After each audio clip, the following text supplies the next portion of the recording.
It started with a whisper, then a shout. On a tense evening, the internet suddenly caught fire. Reports claimed American aircraft carriers were launching airstrikes against Venezuela. For a few frantic hours, it felt like the world was on the brink of war. People from Caracas to Washington, D.C. scrambled for information. Was this it? Was a military intervention finally happening? The rumor spread faster than any official statement. This panic was the result of years of mounting tension. Rumors thrive in environments of uncertainty and distrust, and the U.S.-Venezuela relationship was filled with both. The idea of an attack felt plausible because the political climate was so hostile. In modern conflicts, the first shots are often fired by information or misinformation, causing chaos before any real confrontation. Imagine scrolling through your feed, grainy videos, urgent posts, messages from friends, all saying the same thing. The attack has begun. Your heart pounds. The news is confusing and contradictory. This was the reality for millions that night. The digital panic was immediate and widespread, creating a wave of anxiety. The silence from official channels only added to the suspense and fear. It was a powerful lesson in how a narrative, true or false, can take hold and create its own reality. To understand why this rumor was so believable, we must look at Venezuela's crisis. Once one of South America's richest nations, Venezuela faced economic collapse. Food and medicine became scarce, hyperinflation destroyed the currency, and millions suffered. President Nicolás Maduro's government struggled to maintain control as the country crumbled. In 2019, the US and others stopped recognizing Maduro, backing opposition leader Juan Guaidó instead. This created a major standoff. Maduro held power with military support, while the opposition had international backing. The US imposed heavy sanctions, targeting Venezuela's vital oil industry, worsening the crisis. Maduro's government accused the US of waging economic war and warned of a possible invasion. The idea of an American attack was not just a distant fear, it was discussed daily by leaders. The relationship between the US and Venezuela hit rock bottom, with both sides trading hostile rhetoric. Ordinary Venezuelans, caught in the middle, lived in constant fear. They'd seen their country fall apart and heard endless warnings of war. So when the rumor of an airstrike appeared, it didn't seem crazy. It felt like the next logical, terrifying step. Years of crisis had primed the population for panic. The rumor was believable because the threat felt real. In this environment, even a whisper could spark chaos. As tensions grew, the US did increase its military presence near Venezuela, but not as the rumors claimed. The US Southern Command sent warships and aircraft to the Caribbean, officially for counter-narcotics operations. Drug cartels were exploiting Venezuela's instability, so the US Navy patrolled nearby waters. The deployment included destroyers and smaller ships, not an aircraft carrier strike group. An aircraft carrier would have been a much more aggressive signal. Its absence was a key detail many missed. The US presence was meant to pressure Maduro's regime and reassure allies, not start a war. This is called gunboat diplomacy, showing force to achieve political goals without fighting. But for people already on edge, US warships nearby looked like the prelude to an attack. The deployment, meant as a signal, was easily misinterpreted in an atmosphere of fear. It became the evidence rumormongers needed to build their false story. The line between deterrence and provocation blurred. In the fog of crisis, perception became reality. The US wanted to send a message, but the message was twisted. The world watched, unsure if war was about to begin. The stage was set for misinformation to explode.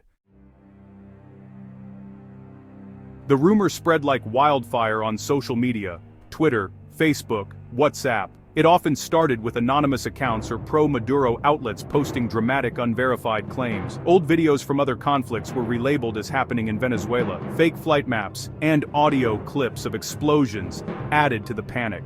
In the chaos of social media, these proofs spread rapidly. Venezuelan officials and state media amplified the rumors, rallying support against the US. Their endorsement gave the false story credibility. Many Venezuelans distrusted both international and state media, turning to social media for real news. This created an echo chamber where rumors grew unchecked. Within an hour, Dan's Venezuela attack was trending globally. Major news organizations were slow to respond, needing time to verify. In that gap, misinformation reigned. It was a powerful demonstration of how social media can create a global crisis faster than reality can catch up.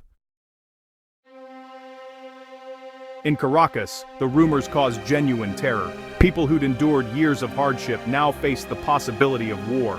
Families huddled in their homes, streets emptied, and phones buzzed with frantic messages. For many, this was not a distant news story, it was a direct threat. The psychological impact was immense. The rumor of war felt as terrifying as war itself. Meanwhile, at sea, U.S. sailors were unaware of the panic their presence was causing. They carried out routine duties, with no orders to attack Venezuela. Their mission patrol, deter illegal activity, remained ready. The idea that millions thought they were bombing a country would have seemed absurd. This contrast highlights the bizarre nature of modern information warfare.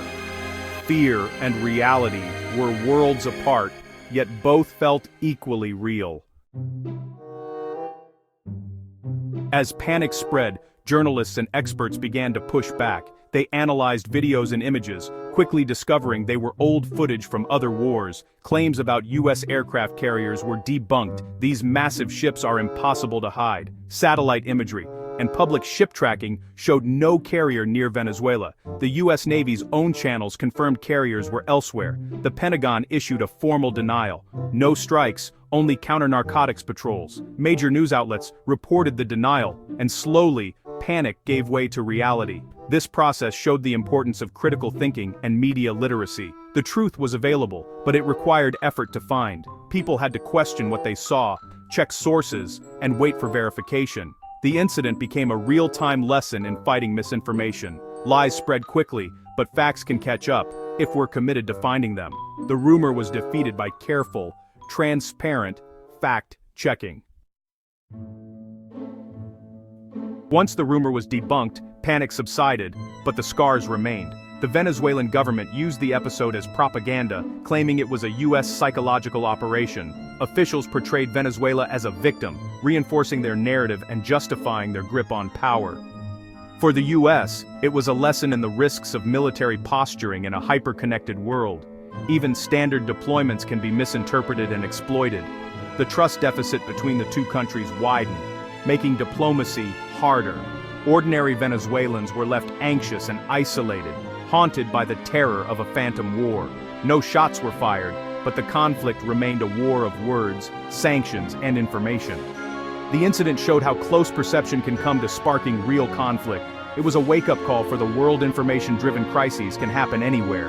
Managing perceptions and combating misinformation are now critical to global stability. The battle for truth is one of the most urgent challenges we face. The phantom U.S. airstrike on Venezuela is more than a wild rumor, it's a warning. Today, anyone can publish information that reaches millions in an instant. This democratizes news but also creates fertile ground for chaos. The real danger is how real a rumor can feel. The fear and panic are genuine. Planning a believable rumor in a tense environment can destabilize a society without a single shot fired. This incident forces us to confront our own role in spreading information. Combating misinformation requires skepticism, patience, and responsibility. The night the world thought the U.S. attacked Venezuela is a chilling warning. The next global conflict might begin with a viral post, not an explosion. In the 21st century, perception can be as powerful as reality, and the line between peace and war is thinner than ever.